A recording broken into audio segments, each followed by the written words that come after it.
Kita siapkan hati, kita menyembah Tuhan. Haleluya. Bapak, terima kasih sebentar kami sebelum memulai pelajaran kami hari ini akan menyembah Tuhan. Biar Roh Kudus membajak hati kami menjadi tanah yang subur untuk firman-Mu, dan biarlah firman-Mu berkuasa atas hidup kami. Terima kasih Tuhan, terima kasih. Terima kasih.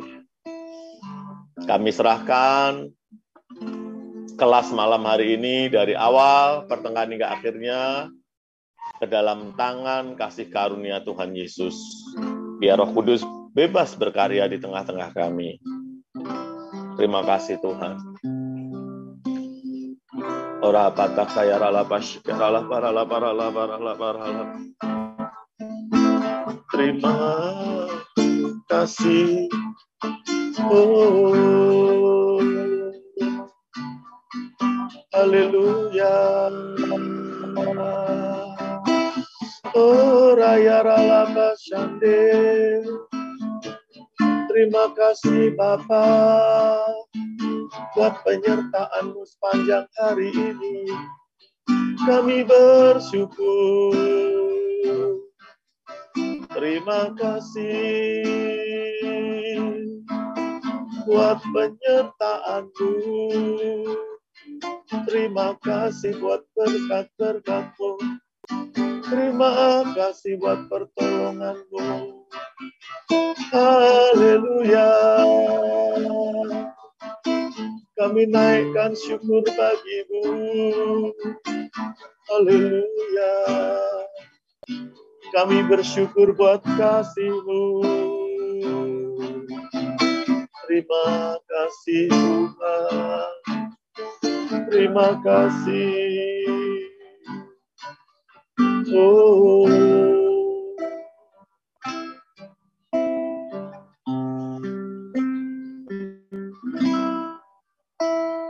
Kasih yang sempurna telah ku terima dari-Mu, bukan karena kebaikan-Mu, hanya oleh kasih karunia-Mu. Kau pulihkan aku, layakkanku untuk dapat memanggil-Mu. Bapa, Kau beri yang ku pinta. Saat ku mencari, ku mendapatkan. Ku ketuk pintuku dan Kau bukakan. Sebab Kau Bapa-Ku, Bapa yang kekal.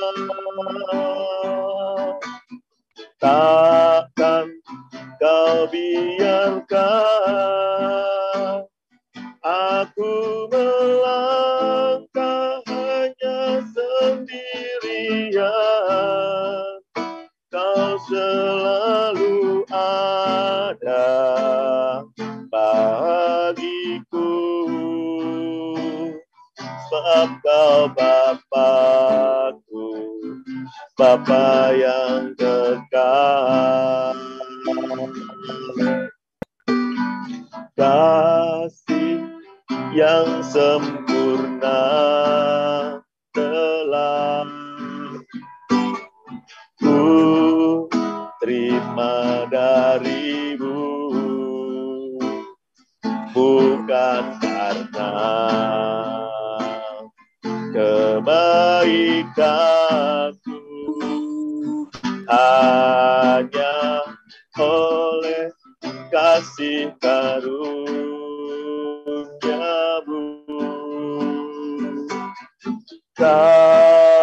pulihkan aku, layakkanku untuk dapat memanggilmu Bapa. Kau beri yang ku pinta saat ku mencari, ku mendapatkan, ku ketuk pintuku dan kau bukakan, sebab kau Bapa-Ku, Bapa yang kekal. Takkan kau biarkan aku melangkah hanya sendirian. Kau selalu ada bagiku, sebab kau Bapa-Ku, Bapa yang kekal. Kau beri yang ku pinta saat ku mencari, ku mendapatkan, ku ketuk pintuku dan kau bukakan, sebab kau Bapa-Ku, Bapa yang kekal. Takkan kau biarkan aku melangkah hanya sendirian. Kau selalu ada bagiku, sebab kau Bapa-Ku, Bapa yang kekal. Kau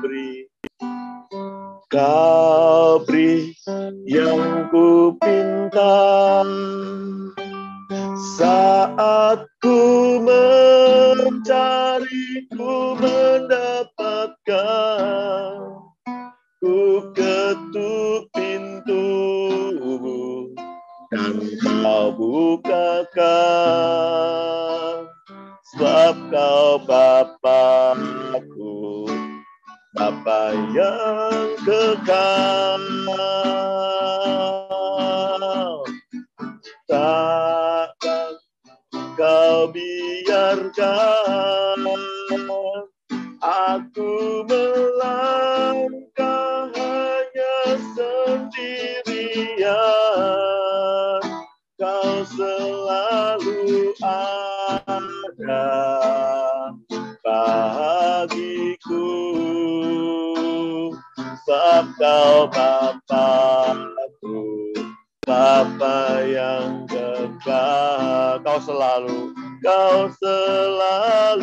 ada bagiku, sebab kau Bapa-Ku, Bapa yang kekal. Katakan kau selalu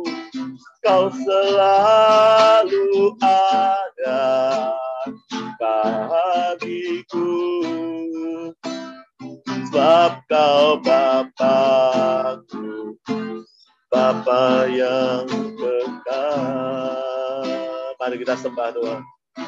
Oh, kau Bapa yang kekal, Engkau selalu ada di hidupku.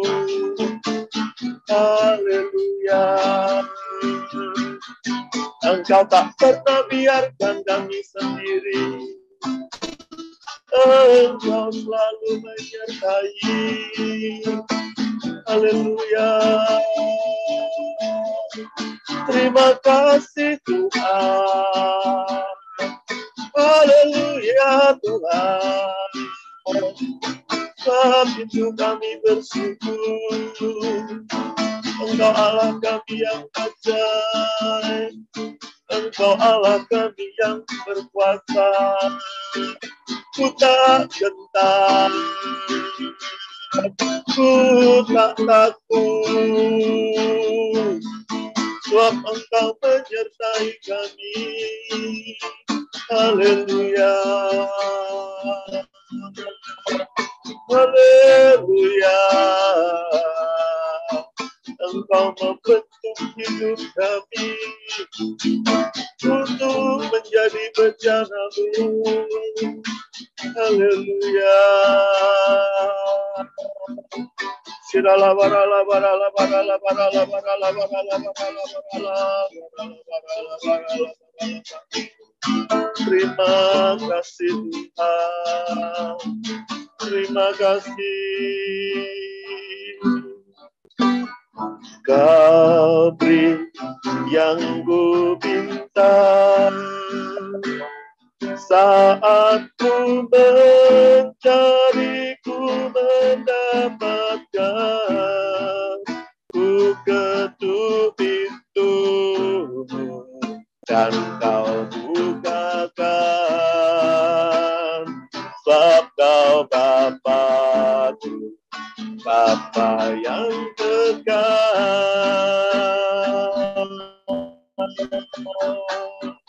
Seakan Kau biarkan aku melangkah hanya sendirian. Kau selalu ada bagiku. Kau selalu ada bagiku. Kau selalu ada. Katakan sekali lagi, kau selalu ada bagiku. Sebab Kau Bapa-Ku, Bapa yang dekat. Haleluya. Terima kasih Tuhan. Engkau Bapa yang dekat, Engkau yang selalu ada. Terima kasih. Engkau Bapa kami yang gak terbatas. Engkau Bapa kami yang selalu ada. Terima kasih Tuhan. Silakan Pak David untuk berdoa. Tuhan Yesus, Engkau telah baik bagi kami, telah menopang kami, mendukung kami, bahkan telah menyelamat kami dan memelihara kami. Engkau selalu berada di setiap situasi kami untuk memenuhi kebutuhan kami dalam kehidupan kami. Karena itu Tuhan Yesus, biarlah kami hidup oleh-Mu, untuk-Mu, dan tidak pernah puas dengan kemajuan Kristen kami, tetapi berlari-lari untuk makin serupa dengan-Mu. Tuhan Yesus, jika orang lain menganggap iman kami adalah iman yang bodoh, jika orang lain menganggap kelemah lembutan kami adalah lemah, semangat kami adalah gila, dan harapan kami adalah khayalan, biarlah Engkau ada di samping kami. Biarlah kami bersukacita demi nama-Mu. Biarlah kami berjalan teguh dalam iman, menuju tempat di mana kami akan selalu bersama-Mu selama-lamanya, Tuhan Yesus. Dukung kami dengan kekuatan surga, sehingga kami dapat mempertahankan iman kami sampai pada akhir, bahkan dapat mewarisi iman Injil ini kepada generasi selanjutnya. Tuhan Yesus, lepaskanlah kami daripada yang jahat, jauhkanlah dari percobaan, karena Engkaulah yang empunya kerajaan, kuasa, dan kemuliaan sampai selama-lamanya. Amin. Saudara, hari ini topiknya adalah tentang mempertahankan iman Injil, saudara. Pertempuran iman. Jadi di dalam pertempuran iman ada penderitaan, tetapi juga ada ada sukacita. Eksegesis Filipi 1 ayat 27 sampai 30. Nah, saudara, kita sudah masuk bagian terakhir dari pikiran tunggal. Saya sudah rubah 30 Maret dan kita akhiri 18 Mei. Nah, setelah ini kita akan masuk ke dalam pikiran yang rendah hati, pikiran yang tunduk, saudara ya. Nah, saudara, kehidupan Kristen itu bukan taman bermain, saudara, tetapi medan pertempuran. Kita telah belajar bahwa kita adalah anak-anak dalam keluarga untuk menikmati persekutuan Injil. Filipi 1 ayat 1 sampai 11.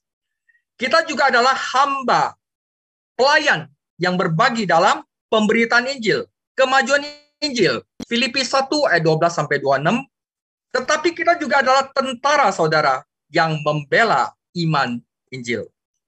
Dan orang percaya dengan pikiran yang tunggal adalah pikiran yang hanya berpusat pada Yesus dan Injil, dapat memiliki sukacita Roh Kudus bahkan di tengah pertempuran, saudara. Saudara, iman akan Injil adalah kumpulan kebenaran ilahi yang diberikan kepada tubuh Kristus, yaitu gereja. Yudas menyebutnya adalah iman yang pernah disampaikan kepada orang-orang kudus.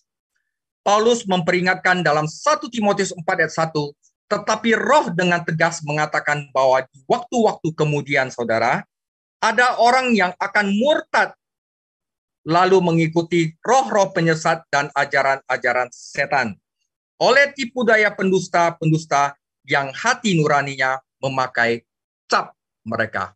Karena apa?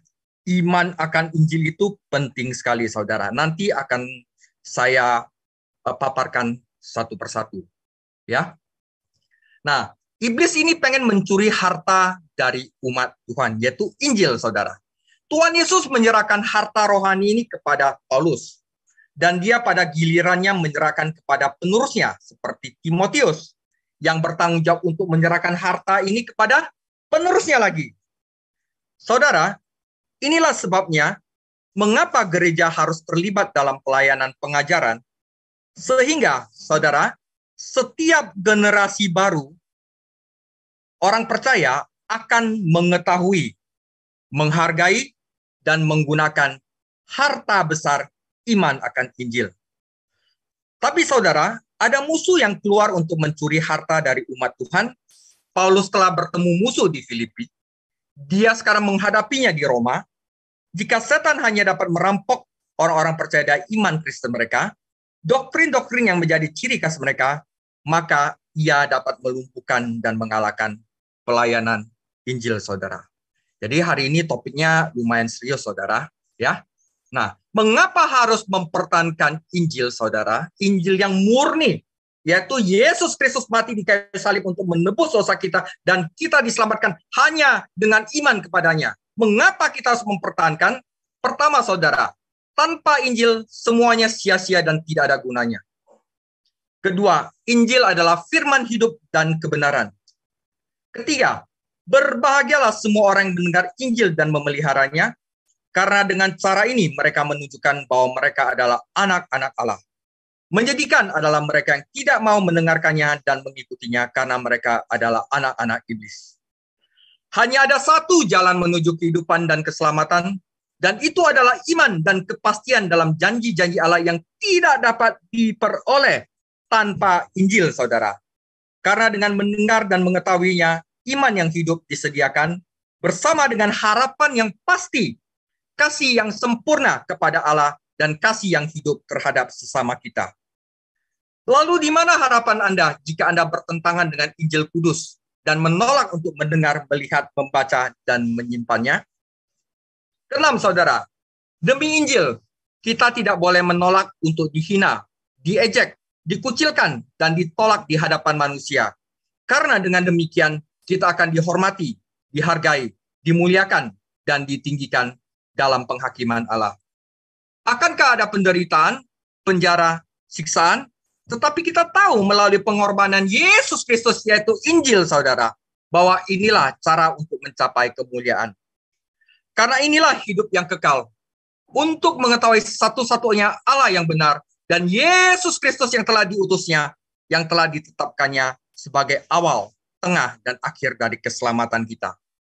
Kitab suci juga menyebutnya Injil, yaitu kabar baik dan sukacita, Karena di dalamnya dinyatakan bahwa Kristus, Yesus Kristus, satu-satunya putra yang benar dan kekal dari Allah yang hidup, dijadikan manusia untuk menjadikan kita anak-anak Allah, Bapaknya melalui adopsi. Itu 9 reason kita harus mati-matian mempertahankan Injil, saudara.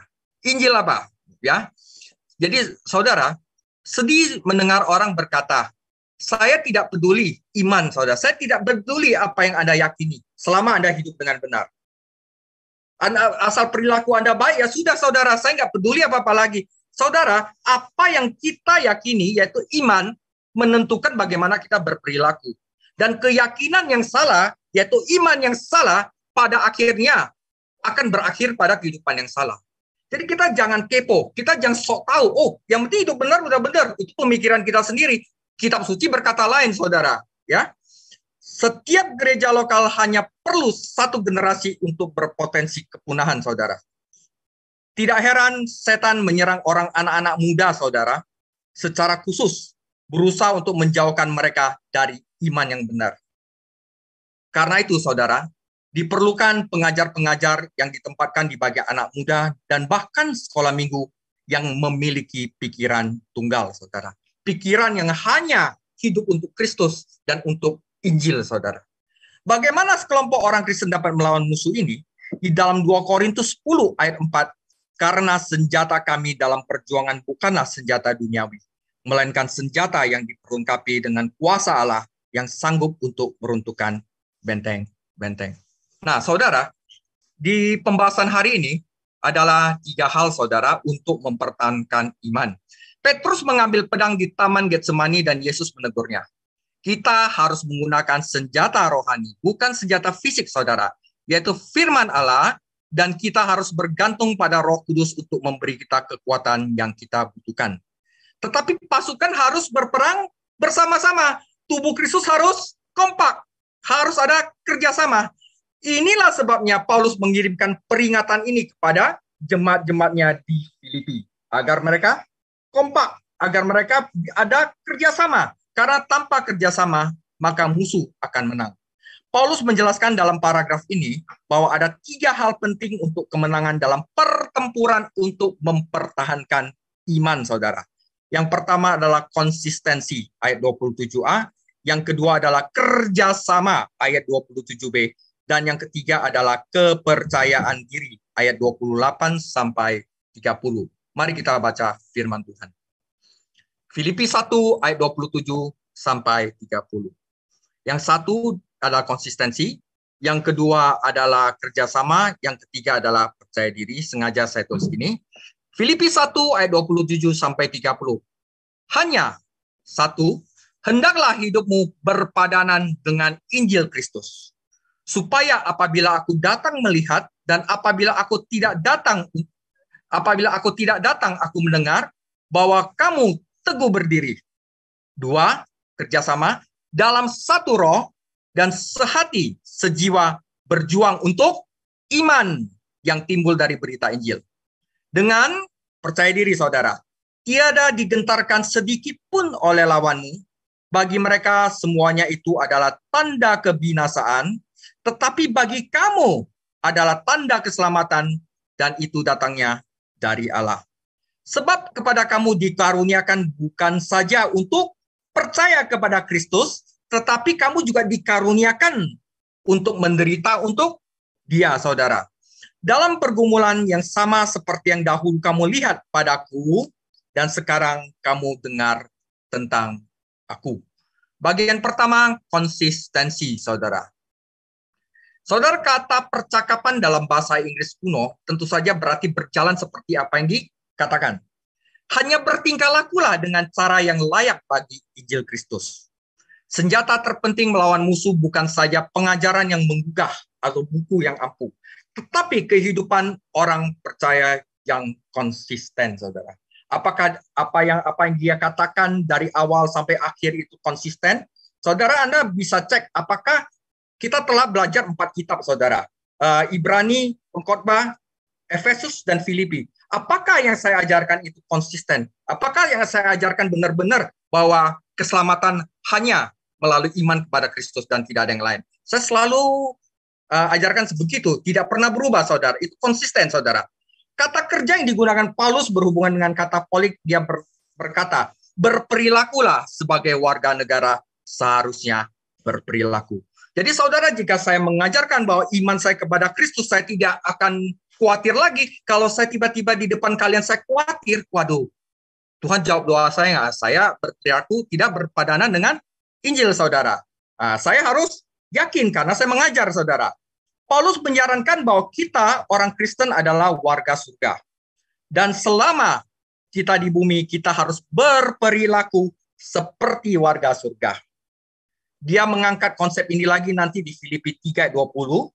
Ini akan menjadi ungkapan yang sangat berarti bagi orang-orang Filipi, karena Filipi adalah koloni Romawi, dan warganya sebenarnya adalah warga negara Romawi, dilindungi oleh hukum Romawi.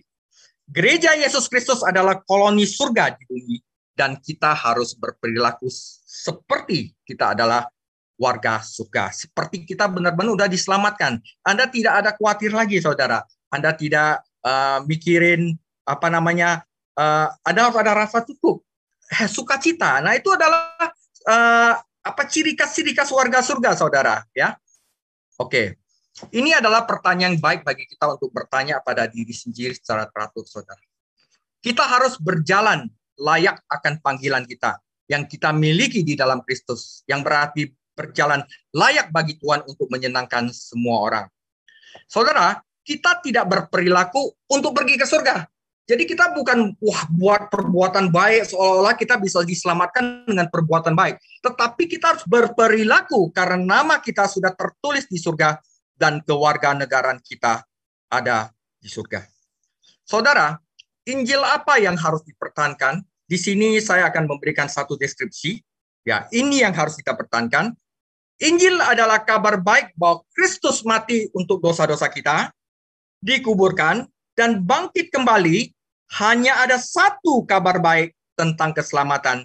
Injil lainnya adalah palsu, saudara. Ingat, saudara, Injil adalah kabar baik bahwa Kristus mati untuk dosa-dosa kita, dikuburkan, bangkit kembali, dan hanya ada satu kabar baik, yaitu Injil Yesus Kristus tentang keselamatan. Injil lainnya adalah palsu. Pesan Injil adalah kabar baik bahwa orang berdosa dapat menjadi anak-anak Allah melalui hanya iman di dalam Yesus Kristus. Ini yang kita harus pertahankan. Hanya melalui iman di dalam Yesus Kristus. Anak Allah menambahkan sesuatu pada Injil berarti menghilangkan kekuatannya. Kita tidak dapat diselamatkan dari dosa kita oleh iman di dalam Kristus ditambah sesuatu yang lain atau perbuatan kita. Kita diselamatkan oleh iman di dalam Kristus saja. Nah, ini camkan baik-baik. Kita diselamatkan oleh iman di dalam Kristus saja. Kontribusi kita apa? Kontribusi kalian cuma satu, yaitu dosa di dalam kamu, saudara. Oke? Nah, ini yang harus diwariskan kepada generasi selanjutnya. Kalau kita saja sudah salah, bagaimana anak-anak kita nanti salah semua, saudara? Nah, karena itu suatu hal yang serius untuk mempertahankan iman. Bukan saja untuk diri kita sendiri, tetapi untuk generasi-generasi penerus, saudara. Nah, saudara, walk the talk. Jadi apa yang kita ucapkan, kita harus berperilaku seakan-akan seperti itu. Dan ini saya pakai contoh untuk diri saya sendiri, saudara. Dunia di sekitar kita hanya mengetahui Injil yang dilihatnya dalam hidup kita. Saudara, Anda sedang mengajar Injil. 1 bab seminggu. Saudara, dengan sikap yang kamu tunjukkan, dengan kata-kata yang Anda ucapkan, orang di luar sana membaca apa yang Anda tulis, apa yang Anda katakan. Apakah Anda setia, saudara? Apakah Anda konsisten, saudara? Itu penting, saudara. Yang pertama, konsisten, saudara. Dan orang-orang di luar itu akan menilai apakah yang Anda ajarkan benar-benar Injil Yesus Kristus. Menurut Anda, dari sumber yang tidak diketahui, saudara. Nah, saya ingin nyanyikan satu lagu, saudara. Oke? Jadi kalau misalnya nanti suaranya jelek, Bro Kelvin boleh di-cut aja, ya. Tapi saya pengen nyanyi lagu ini, saudara. Selidiki aku, lihat hatiku, apakah ku sungguh mengasihimu, Yesus. Kau yang maha tahu dan menilai hidupku, tak ada yang tersembunyi bagimu. Telah kulihat kebaikanmu yang tak pernah habis di hidupku. Ku berjuang sampai akhirnya kau dapati aku tetap setia. Telah kulihat kebaikanmu yang tak pernah habis di hidupku. Ku berjuang sampai akhirnya kau dapati aku tetap setia. Tetap setia, saudara. Konsisten untuk mempertahankan iman ini, saudara. Ini berpengaruh kepada generasi selanjutnya, saudara. Setan-setan sedang meruntuhkan iman kita, saudara, dengan pengajaran-pengajaran palsu, saudara. Nah, dan jika kita dalam pertempuran ini sekalipun, saudara, kita dapat bersukacita, saudara. Nah, di sini saya akan berikan 4 perikop dari firman di mana Paulus benar-benar marah, di mana orang itu sudah mulai lari dari Injil yang sebenarnya. Ya, aku heran bahwa kamu begitu lekas berbalik daripada Dia yang oleh kasih karunia Kristus telah memanggil kamu dan mengikuti suatu Injil lain, yang sebenarnya bukan Injil. Hanya ada orang yang mengacaukan kamu dan bermaksud untuk memutarbalikkan Injil Kristus. Tetapi sekalipun kami atau seorang malaikat dari surga yang memberitakan kepada kamu suatu Injil yang berbeda dengan Injil yang telah kami beritakan kepadamu, terkutuklah dia. Seperti yang telah kami katakan dahulu, sekarang kukatakan sekali lagi, jikalau ada orang yang memberitakan kepadamu suatu Injil yang berbeda dengan apa yang telah kamu terima, terkutuklah dia. Jadi bagaimanakah sekarang? Adakah ku cari kesukaan manusia atau kesukaan Allah? Adakah ku coba berkenan kepada manusia? Saudara, sekiranya aku masih mau coba berkenan kepada manusia, maka aku bukanlah hamba Kristus, saudara. Satu lagi. 1 Korintus 2 ayat 1 Korintus 2 1-5. Demikianlah pula ketika aku datang kepadamu, saudara-saudaraku di Korintus, aku tidak datang dengan kata-kata yang indah atau dengan hikmat untuk menyampaikan kesaksian Allah kepada kamu. Saudara, dengarkan baik-baik. Sebab aku telah memutuskan untuk tidak mengetahui apa-apa di antara kamu selain yaitu Injil Kristus. Ya, selain Yesus Kristus, yaitu Dia yang disalibkan. Aku juga telah datang kepadamu dengan kelemahan dan dengan sangat takut dan gentar. Baik perkataanku maupun pemberitaanku tidak kusampaikan dengan kata-kata hikmat yang meyakinkan, tetapi dengan keyakinan roh. Supaya apa, saudara? Supaya iman kamu jangan bergantung pada hikmat manusia, tetapi pada kekuatan Allah, saudara. Ayat 5. Satu lagi. 2 Timotius 4 ayat 1-5. Paulus berkata, di hadapan Allah dan Kristus Yesus yang akan menghakimi orang-orang yang hidup dan yang mati, aku berpesan dengan sungguh-sungguh kepadamu, demi pernyataannya dan demi kerajaannya, beritakanlah firman. Siap sedialah baik atau tidak baik waktunya, nyatakanlah apa yang salah, tegurlah, nasihati dengan segala kesabaran dan pengajaran.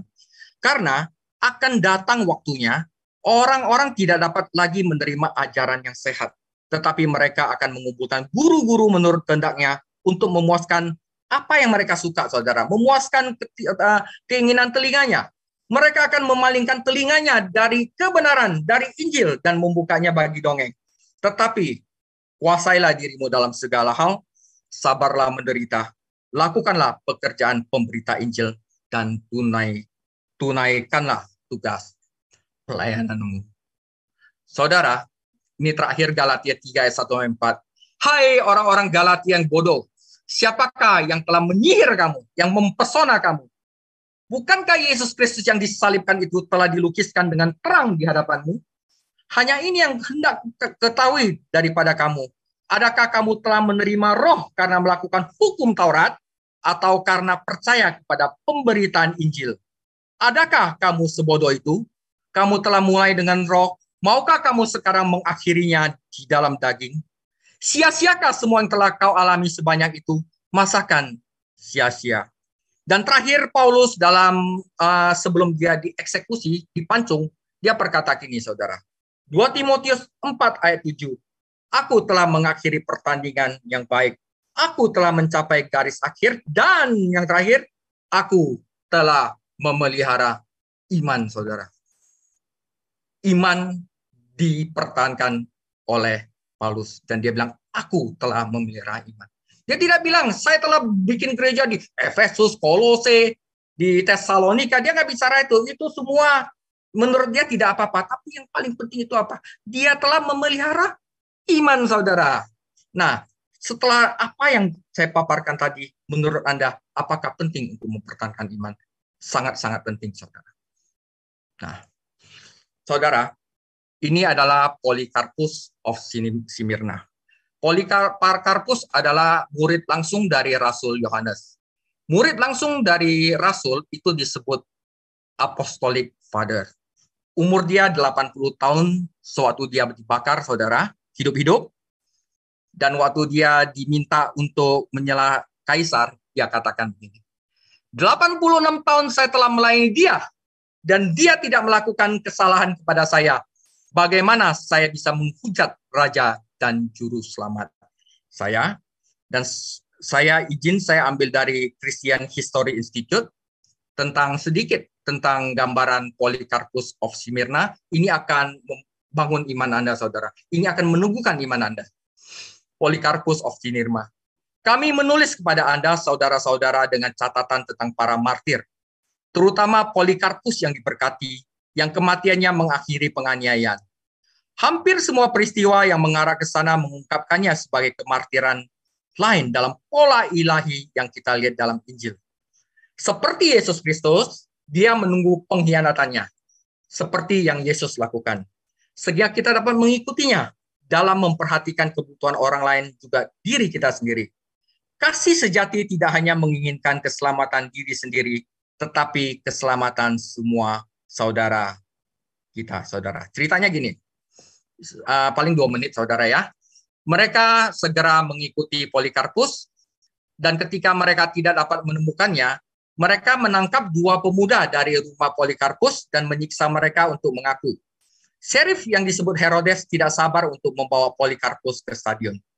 Infanteri dan kavaleri datang bersama pemuda itu yang disiksa pada saat makan malam hari Jumat, sama seperti pada waktu Paskah, dengan senjata mereka lengkap. Seolah-olah mereka akan melawan seorang perampok. Malam itu mereka menemukan Polycarpus berbaring di kamar di atas sebuah pondok. Polycarpus bisa saja melarikan diri, tetapi dia menolak dengan mengatakan, biarlah kehendak Tuhan yang terjadi. Saat Polycarpus sedang dibawa ke arena, sebuah suara datang kepadanya dari surga. Jadilah kuat, Polycarpus, dan jadilah seorang pria.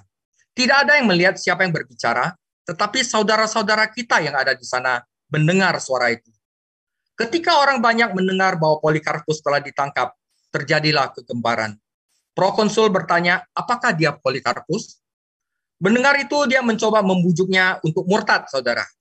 Dengan mengatakan, Polycarpus, hormatilah usia tuamu, 86 tahun, saudara. Bersumpahlah demi kekayaan Kaisar. Bersumpahlah, desak prokonsul. Hujat Kristus, dan aku akan membebaskanmu. Polycarpus berkata, 86 tahun aku telah melayani dia, dan dia tidak melakukan kesalahan padaku. Bagaimana saya bisa menghujat Raja dan Juru Selamat saya? Saya punya hewan liar di sini, kata prokonsul. Aku akan melemparkanmu kepada mereka jika kamu tidak bertobat. Panggil mereka, jawab Polikarpus. Jika Anda membenci binatang, saya akan membakar Anda. Kamu mengancamku dengan api yang menyala selama 1 jam, dan kemudian padam. Tetapi kamu tidak tahu apa-apa tentang api penghakiman yang akan datang dan hukuman kekal yang disediakan untuk orang-orang fasik. Mengapa Anda menunggu? Bawa apapun yang Anda inginkan. Siap untuk menjadi korban bakaran yang dapat diterima oleh Tuhan. Polikarpus melihat ke langit dan berkata, "Ya Tuhan, Allah yang Maha Kuasa, Bapa dari anakmu yang terkasih dan terberkati, Yesus Kristus, yang olehnya kami telah menerima pengetahuan tentang Engkau, Allah Roh Kudus, kekuatan setiap makhluk, dan semua orang benar yang hidup sebelum Anda. Saya bersyukur bahwa Anda menganggap saya layak untuk dihitung di antara para martir Anda, berbagi cawan Kristus dan kebangkitan untuk hidup yang kekal, baik jiwa maupun tubuh, melalui keabadian Roh Kudus. Semoga saya diterima hari ini sebagai kurban yang dapat diterima, seperti yang Engkau, Allah yang benar, telah takdirkan, nyatakan kepada saya dan sekarang digenapi. Saya memuji Anda untuk semua hal ini. Saya memberkati Anda dan memuliakan Anda bersama dengan Yesus Kristus yang kekal, Putra Anda yang terkasih, bagimu bersamanya melalui Roh Kudus. Jadilah kemuliaan sekarang dan selama-lamanya. Amin." Setelah itu Polikarpus dibakar. Mati, saudara. Ya. Nah, inilah bertahan sampai iman akhir, saudara. Nah, surat Kristus, saudara. Contoh, kita memiliki beberapa tetangga yang percaya Injil palsu, saudara. Seorang anggota gereja memberitahu pendetanya, "Apakah Anda memiliki beberapa literatur yang bisa saya berikan kepada mereka?" Pendeta membuka Alkitabnya untuk 2 Korintus 3 ayat 2. "Kamu adalah surat Kristus yang tertulis di dalam hati kita, yang dikenal, yang dapat dibaca oleh semua orang." Saudara. Jadi kita harus berperilaku seakan-akan kita sudah diselamatkan. Kita yakin bahwa kita diselamatkan. Karena itu kita tidak ada lagi rasa gundah, takut, saudara. Ya, kita harus bersaksi dalam pertempuran iman ini, saudara. Ya, senjata terbesar melawan iblis adalah kehidupan kita yang konsisten, saudara. Dan sebuah gereja lokal dengan konsisten mengajarkan kebenaran yang berperilaku seperti yang diyakininya akan mengalahkan musuh. Tetapi inilah hal yang pertama, yang paling penting untuk kemenangan dalam pertempuran iman, yaitu konsistensi, saudara. Konsistensi dalam pengajaran, konsistensi dalam perilaku, dan konsistensi dalam tidak mengikuti Injil-Injil palsu. Itu yang pertama. Yang kedua adalah kerjasama. Jadi dalam satu roh dan sehati sejiwa berjuang untuk iman yang timbul dari berita Injil. Nggak bisa Pak Gembala saja yang bertempur dalam bidang ini. Nggak bisa saya saja yang bertempur dalam bidang ini. Kita semua harus bersatu dalam satu roh, satu hati, satu jiwa untuk iman yang timbul dari berita Injil ini, saudara. Ya. Nah, Paulus sekarang mengubah ilustrasi dari politik menjadi atletik, saudara. Kata yang diterjemahkan adalah kita adalah berjuang bersama. Memberi kita kata bahasa Inggris atletik. Paulus menggambarkan gereja sebagai sebuah tim. Dan dia mengingatkan bahwa kerja timlah yang memenangkan kemenangan. Perlu diingat bahwa ada perpecahan di gereja di Filipi. Untuk satu hal, 2 wanita tidak cocok satu sama lainnya. Filipi 4 ayat 2-3. Yodia kunasihati dan Sintike kunasihati supaya sehati sepikir dalam Tuhan. Bahkan kuminta kepadamu juga, Sunsugos, temanku yang setia, tolonglah mereka. Karena mereka telah berjuang dengan aku dalam pekabaran Injil bersama-sama dengan Clemens dan kawan-kawanku sekerja yang lain yang nama-namanya tercantum dalam kitab kehidupan.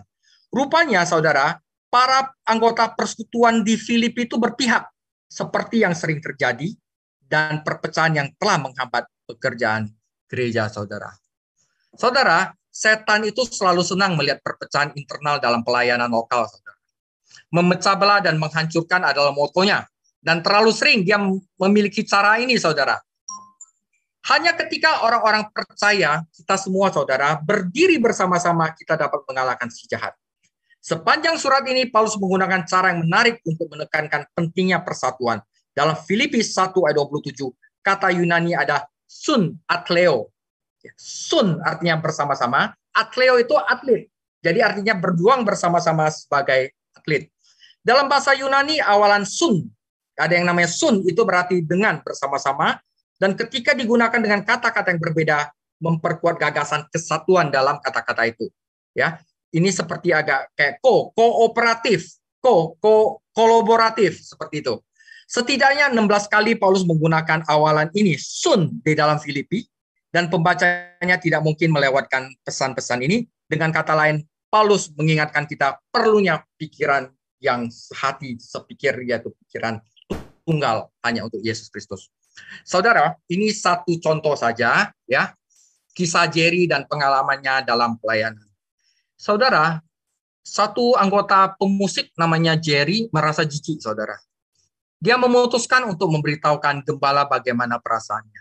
Dia katakan, saya tidak ada gunanya latihan musik lagi, keluhnya. Mike itu timnya, mereka tidak membutuhkan kita lagi. Gembala tahu masalahnya. Dia kasih Jerry suatu masukan. Dengar Jerry, hanya karena Mike mendapat banyak kesempatan untuk tampil di mimbar, bukan berarti kalian tidak dibutuhkan. Tetapi seseorang harus mengatur segalanya, dan disitulah Anda masuk, saudara. Nah, terkadang memang ada tim glory yang menjadi sorotan. Tetapi bagaimanapun juga, kita sebagai anggota tim, ya, kita harus tunduk pada yang mengatur. Karena bagaimanapun juga tidak mungkin ada beberapa mengatur. Hanya ada satu yang mengatur, yaitu gembala. Dan kita harus tunduk kepada gembala.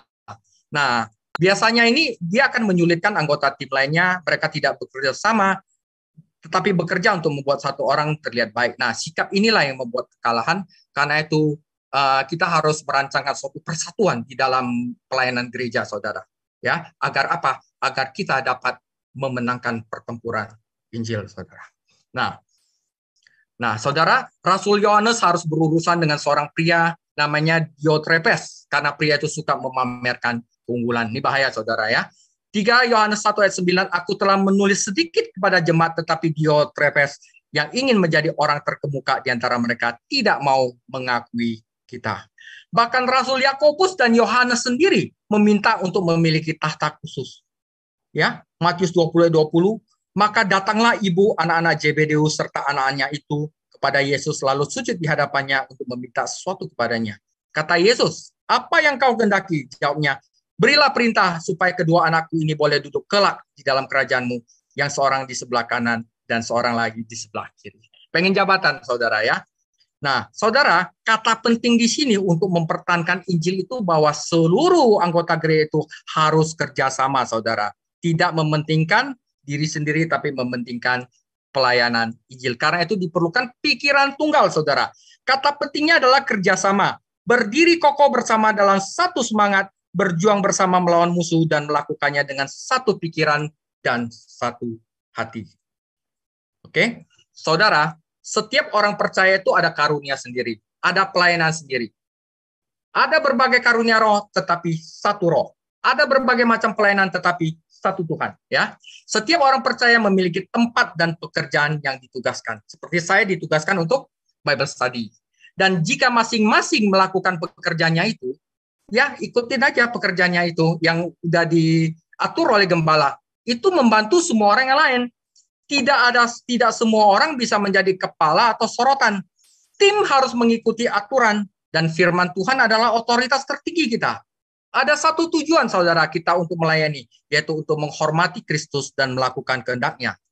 Jika kita semua bekerja sama, saudara, kita dapat mencapai tujuan memenangkan hadiah, memuliakan Tuhan Yesus. Tetapi begitu salah satu dari kita mulai menyombongkan diri, tidak mematuhi aturan, melanggar, menabrak daerah yang ditugaskan, ya, memang kehidupan Kristen menuntut disiplin atau mencari kemuliaan, kerja tim menghilang, perpecahan, persaingan mengambil alih. Dengan kata lain, Paulus mengingatkan kita tentang perlunya pikiran tunggal, saudara. Kenapa? Ada sukacita dalam hidup kita, bahkan saat kita berperang melawan musuh. Jika kita hidup untuk Kristus dan Injil dan mempraktekkan kerja tim Kristen, maka sukacita akan ada dalam hidup kita. Ada sukacita dalam hidup kita bahkan saat kita berperang melawan musuh, jika kita hidup untuk Kristus dan Injil dan mempraktekkan kerja tim Kristen. Memang ada beberapa orang yang tidak dapat diajak bekerja sama, tetapi saudara jangan takut, ada banyak orang yang kita dapat bekerja sama dan harus diajak bekerja sama.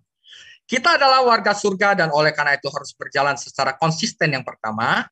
Dan kita adalah anggota dari tim yang sama, maka itu kita harus bekerja sama secara kooperatif. Tetapi ada hal penting ketiga untuk sukses saat kita menghadapi musuh. Yang ketiga adalah kepercayaan diri, saudara. Bagian 3, percaya diri. Tiada digentarkan sedikit pun oleh lawanmu. Bagi mereka semuanya itu adalah tanda kebinasan, tetapi bagi kamu tanda keselamatan, dan itu datangnya dari Allah.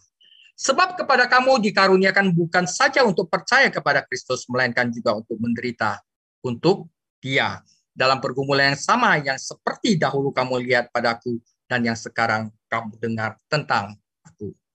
Saudara, jangan khawatir dengan lawanmu. Kata yang digunakan Paulus menggambarkan seekor kuda yang menghindar dari pertempuran. Yang pasti tidak ada orang yang membabi buta berkelahi, tetapi kemudian tidak ada orang percaya sejati yang sengaja menghindari menghadapi musuh. Dalam ayat-ayat ini, Paulus memberikan kita dorongan yang memberi kita keyakinan, rasa percaya diri dalam pertempuran.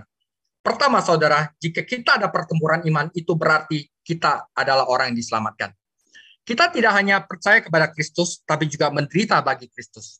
Paulus menyebutkan ini persekutuan dengan penderitanya. Nanti di Filipi 3:10, untuk beberapa alasan, banyak orang percaya baru memiliki gagasan bahwa mempercayai Kristus berarti akhir dari pertempuran mereka. Bukan, saudara. Itu adalah awal dari pertempuran kita. Pada kenyataannya, ini berarti awal dari pertempuran baru. Di dalam dunia kamu akan mengalami kesusahan. Ya, semua orang yang mau hidup beribadah di dalam Kristus Yesus akan menderita aniaya. Saudara, tetapi kehadiran konflik adalah suatu hak istimewa. Bukan suatu kutukan, saudara. Ini adalah hak istimewa. Kita menderita demi Dia, seperti Polikarpus, saudara. Dia menderita demi Yesus. Faktanya Paulus memberitahu kita bahwa konflik ini diberikan kepada kita. Ini adalah hadiah, saudara. Konflik adalah hadiah. Jika kita menderita untuk diri kita sendiri, itu bukan hak istimewa. Tetapi karena kita menderita untuk dan bersama Kristus, itu adalah kehormatan yang tinggi dan suci.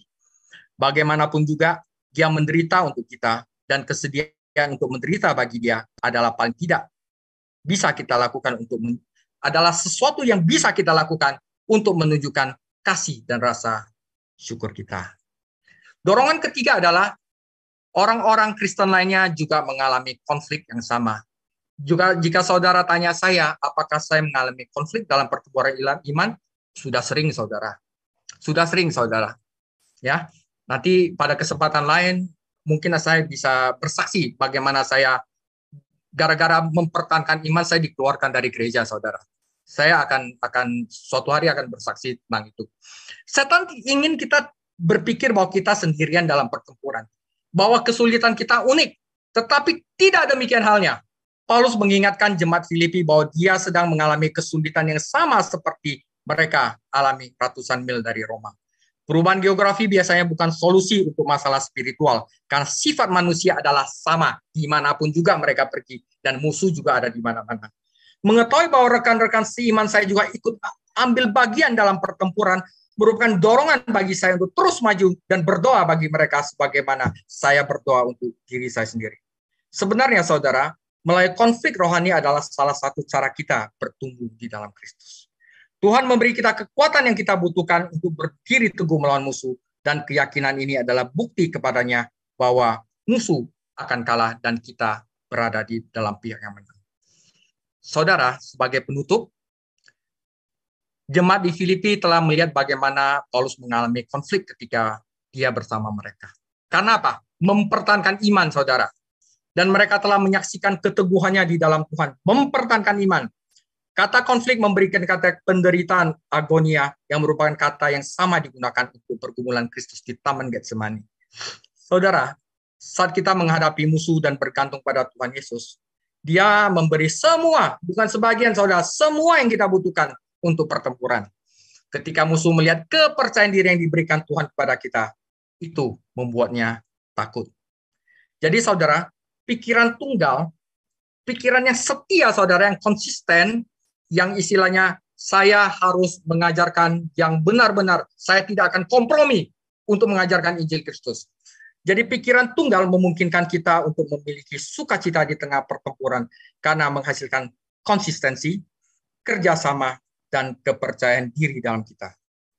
Dan kita akan mengalami sukacita kerja tim rohani sewaktu kita berjuang bersama untuk mempertahankan iman akan Injil. Bukan saja untuk kita sendiri, saudara, kita harus mempertahankan iman, tetapi kita juga warisi iman Injil ini untuk generasi berikutnya, saudara. Apakah Anda sayang sama anak-anak saudara, cucu-cucu saudara-saudara? Kalau kita udah salah di sini, maka anak-anak kita akan salah. Karena itu kita harus benar, saudara. Kita harus benar-benar mempertahankan iman Injil sampai titik darah penghabisan, saudara. Tuhan Yesus memberkati. Next adalah sukacita dalam kerendahan hati. Di sini akan switch kepada pikiran yang tunduk. Oke, Tuhan Yesus memberkati saudara. Haleluya. Mari kita beri kemuliaan untuk Tuhan. Saya percaya kita semua sudah diberkati oleh Tuhan dengan paparan pengajaran hari ini, bersukacita dalam peperangan. Haleluya. Nah, Bapak Ibu kasih Tuhan, kalau ada pertanyaan silahkan buka aja mic-nya, langsung nanya. Nggak apa-apa ya, jadi buka mic, langsung nanya. Nah, khususnya gembala-gembala Cool, bisa cari bahan untuk besok di-share di Cool. Ya kan, ini kan hari Rebo. Nah, kira-kira poin yang mana aja, nah itu bisa di-share. Kalau bingung, tanya. Nah, gitu. Karena pepatah berkata, malu bertanya, sesat di jalan. Nggak nyampe tujuan, ya kan? Jadi ya nanya aja, kan nanya juga nggak ditarik kolektor, ya kan? Nanya nggak ayo yang nanya ngasih perpuluhan, kan nggak begitu, gratis nanya, ya kan? Nah, saya cuman kasih gambaran tadi sementara Pak Javid Sang bahas tentang pertempuran, ya, sukacita pertempuran. Nah, saya itu teringat perjanjian lama gitu ya kan. Waktu orang Israel dibawa ke tanah perjanjian, dia dari Mesir ya kan. Nah, pikiran orang Israel waktu itu gini, keluar dari Mesir, itu waktu sudah Raja Fir'aun ngasih keluar gitu, itu jalan, nyampe langsung berkat gitu ya, langsung tinggal nempatin rumah gitu ya, langsung dapat tanah gitu. Ternyata kan nggak begitu ya. Waktu keluar, ternyata banyak masalah. Nah, inilah peperangan rohani, ya kan? Oh, banyak masalah. Bagaimana iman dia diuji, gitu, ya kan? Nah, oke. Akhirnya, semua yang keluar dari Mesir itu ternyata semuanya nggak masuk ke tanah Kanaan. Yang masuk ke tanah Kanaan adalah anak-anak yang lahir di padang gurun. Ya, hanya 2 orang, ya, Lausa, ya. Hanya 2 orang yang masuk ke tanah Kanaan yang dia lahir di Mesir, yaitu Yosua dan Kaleb. Gitu. Kenapa? Karena dia sungguh-sungguh. Akhirnya dia masuk ke Kanaan. Nah, waktu Yosua diperintahkan untuk menggantikan Musa, memimpin bangsa Israel masuk ke tanah perjanjian, pikirannya orang Israel gini, tinggal masuk, dapat tanah, tinggal nanam, kemudian leyeh-leyeh, ya kan? Apa itu leyeh-leyeh? Wah, tinggal duduk-duduk menikmati berkat Tuhan, gitu ya kan? Nah, ternyata nggak begitu. Udah menyeberang Sungai Yordan, masuk tanah perjanjian, apa yang terjadi? Harus perang, harus perang. Setiap jengkal tanah yang didapatkan bangsa Israel harus didapat lewat perang. Nah, di perang-perang itulah gini, Tuhan Yesus menyertai. Jadi Tuhan menyertai orang Israel dalam peperang itu. Nah, tetapi gini, peperangan itu gitu, itu nggak bisa diartikan itu masuk surga. Waktu kita masuk tanah perjanjian itu sama dengan surga, enggak. Tanah perjanjian adalah berbicara tentang gini, berkat Tuhan di dunia ini. Jadi kalau kita mau diberkati Tuhan, menikmati berkat Tuhan dalam hidup ini, kita harus menang dalam peperangan-peperangan. Gitu ya. Nah, jadi peperangan-peperangan rohani ini yang kita dapatkan kalau kita menang, ini sebenarnya kita juga menikmati berkat dalam hidup ini. Ya, kita dapat pekerjaan yang baik, bisnis kita jadi baik, masa depan kita jadi baik, kita jadi sehat, anak-anak kita menjadi orang-orang yang perkasa gitu ya. Itu kan hasil peperangan yang kita lakukan gitu ya. Sedangkan untuk masuk surga itu nggak perlu peperangan, cukup kita percaya Yesus masuk surga gitu lah ya. Jadi supaya besok kalau sharing di Kul, oh gitu ya, peperangan bukan untuk masuk surga, enggak. Kita percaya Yesus masuk surga. Nggak perlu perang tuh, nggak perlu perang. Percaya aja. Tetapi untuk mendapatkan berkat kemenangan, berkat pemulihan, berkat finansial, itu kita butuh peperangan tuh, butuh peperangan. Kayak orang Israel menduduki tanah perjanjian. Amin nggak? Butuh peperangan kan? Di sana kita dengar cerita Kaleb, di sana kita dengar cerita, wah banyak saudara ya, orang-orang Israel yang harus merebut gunung, merebut kota, merebut tanah, nah seperti itu. Nah hari ini juga kita diminta Tuhan merebut. Merebut apa? Merebut, engkau butuh apa hari ini? Sebab itu kalau dalam dunia apa itu namanya, profetik ada 7 gunung kan? Ada gunung pemerintahan, ada gunung hiburan, ada gunung apa lagi tuh? Pemerintahan, hiburan, kemudian banyak aja 7 gunung. Nah itu bisnis, perdagangan, nah itu kita kuasai. Dengan apa? Dengan doa. Tadi ya, peperangan dengan sukacita tadi. Yang dibutuhkan tadi, konsisten. Konsisten kita menjadi orang-orang yang memang hidup dengan iman, hidup karena percaya, hidup sesuai firman Tuhan. Kemudian kita butuh rukun sama semuanya ya. Saya senang kata rukun, kerja itu rukun. Kalau orang rukun itu berkatnya turun. Dari mana? Gunung Hermon. Rukun itu sama semua orang. Kadang kita nggak cocok sama orang loh saudara. Orang ini rese, orang ini ribet, orang ini bikin, aduh kita kesel kalau ketemu dia. Kalau kita bisa menerima dia, bisa gini loh. Nggak taunya orang itu yang dipakai Tuhan untuk memberkati kita loh. Begitu. Nggak taunya gini. Kita jualan pisang goreng nih. Nggak taunya orang yang ribet itu, dia bisa nawarin pisang goreng kita kemana-mana loh. Gara-gara orang yang kita sebelin itu. Kita pisang goreng kita laku. Tuhan bisa bikin begitu loh. Sebab itu, gini, jangan benci sama orang karena sifatnya. Sifat orang beda-beda. Kasih semua orang. Terima kelemahan aja. Kita nggak ngerti. Kita sebel sama dia, nggak taunya dia burung gagak yang dikirim Tuhan.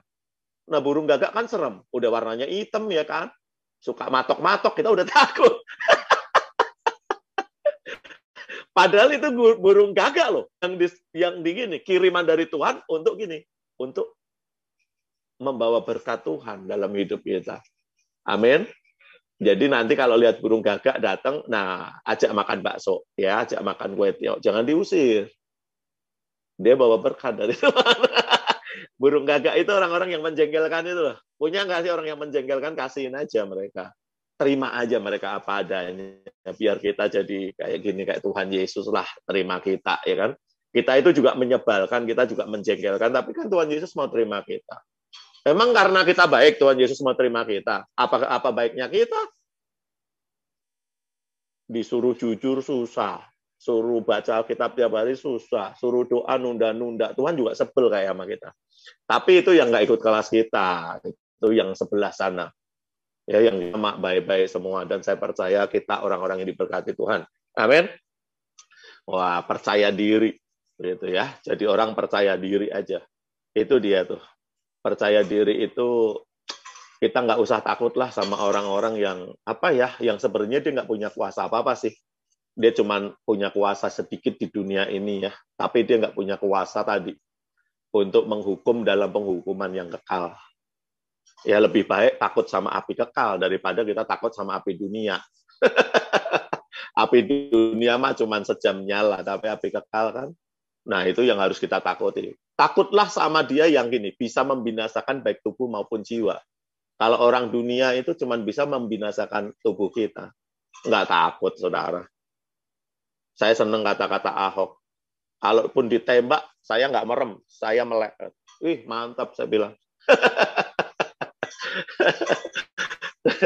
Karena cuar gitu, Gemelek udah di surga, ya kan? Ngapain takut? Haleluya. Tapi itu kan ya oke lah. Tapi kalau kita baru kesinggung dikit aja udah marah-marah, bagaimana ditembak, ya kan? Baru pelatarannya dipakai jemur dikit, dipakai parkir dikit, kita udah ngomel-ngomel, lah pas tuh tetangga sebelah parkir sembarangan, kalau gitu ya. Oke. Mungkin ada yang mau tanya, saya persilahkan. Kalau nggak ada yang mau tanya, nggak apa-apa. Berarti kan kita semua udah mau bobok malam nih. Besok mau aktivitas, ya nggak apa-apa. Kita tutup dalam doa ya. Kalau ada yang mau tanya, saya persilahkan. Kalau nggak ada, kita tutup dalam doa. Haleluya. Berarti kita semua udah jelas. Oke, siap lause buat pengajarannya malam hari ini. Yuk kita naikkan pujian.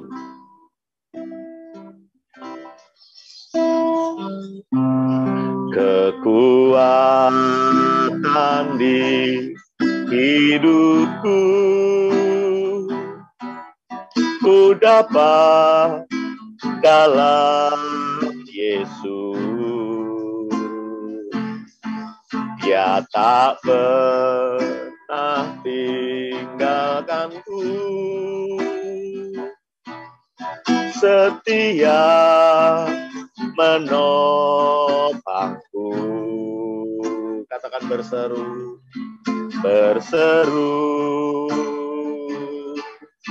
berharap dalam Yesus. Kita katakan kekuatan di hidupku, kekuatan di hidupku ku dapat dalam Yesus. Dia tak pernah tinggalkanku, setia menopangku.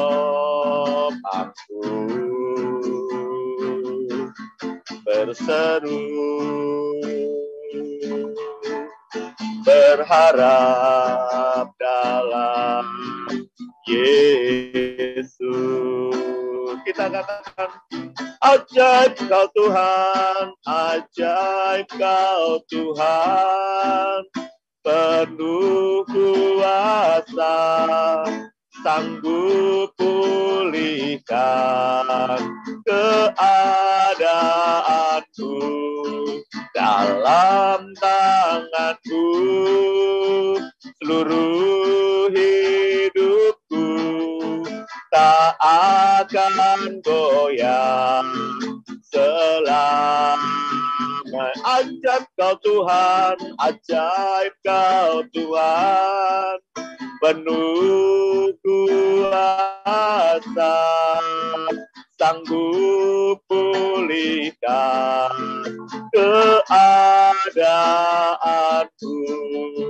dalam tanganku seluruh hidupku tak akan goyah selamanya,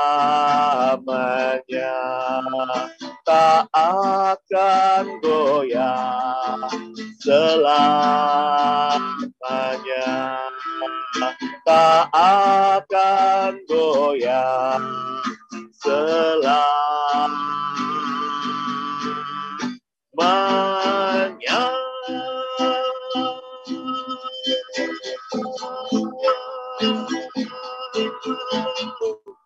Haleluya. Tak akan goyah selamanya, karena Tuhan yang menopang, karena Tuhan yang menyertai. Haleluya. Kami takkan goyah selamanya. Haleluya. Tuhan yang memberi kemenangan, Tuhan yang berperang dalam hidupku, Haleluya. Sinaya rapata kaya rapasati. Shiralaya ralabu. Haleluya.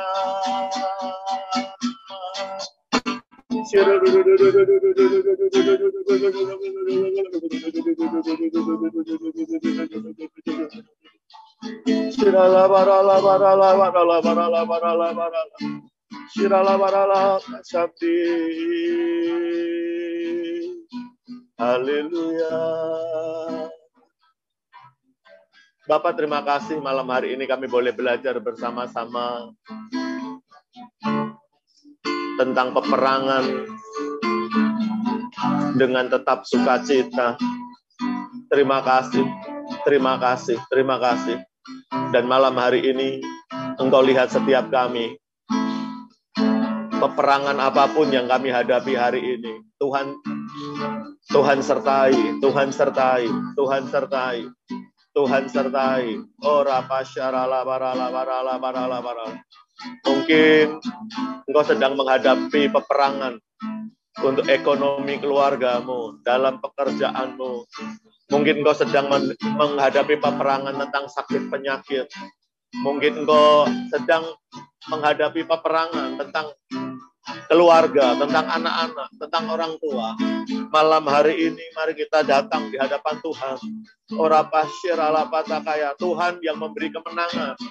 Tuhan yang berperang ganti kita. Malam hari ini mulai andalkan Tuhan, andalkan Tuhan. Ora pasyirala patakaya, berdoa sungguh-sungguh, percaya sungguh-sungguh. Ora pasyirala barala barala barala barala pasyirala. Haleluya.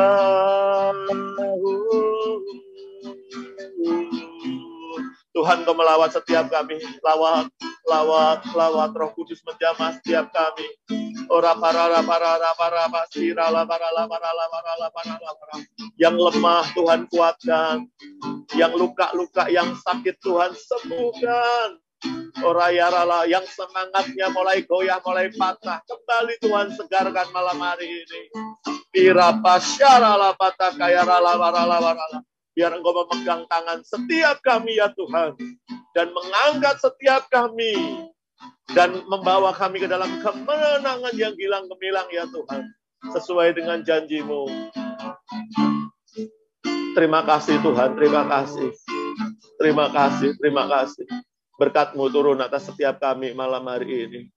Berkat-Mu turun atas setiap kami. Jamah. Terima kasih Tuhan. Terima kasih, terima kasih. Terima kasih Tuhan, terima kasih.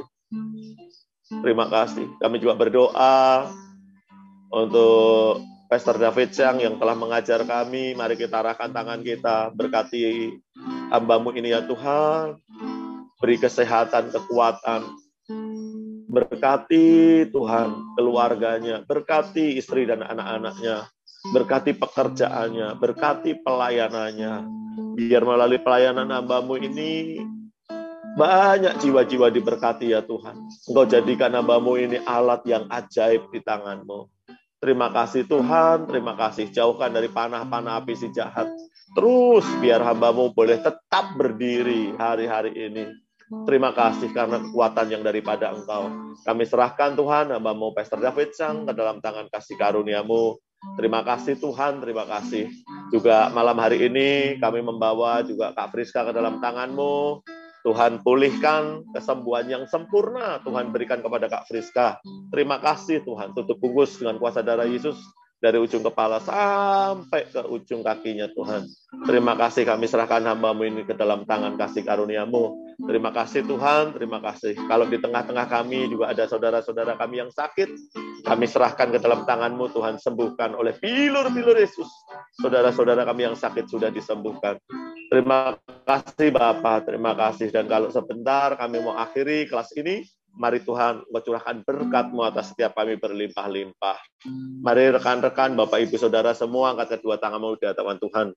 Kasih Kristus, kita akhiri kelas kita hari ini. Terimalah berkat yang berlimpah-limpah daripada Allah Bapa kita di surga, anugerah yang sempurna di dalam anaknya Tuhan Yesus Kristus, serta persekutuan yang erat Roh Kudus menyertai-Mu dari saat ini sampai Maranatha. Mari kita semua yang dikasihi dan diberkati oleh Tuhan Yesus Kristus, kita katakan, amin. Tuhan Yesus memberkati. Selamat malam. God bless you all.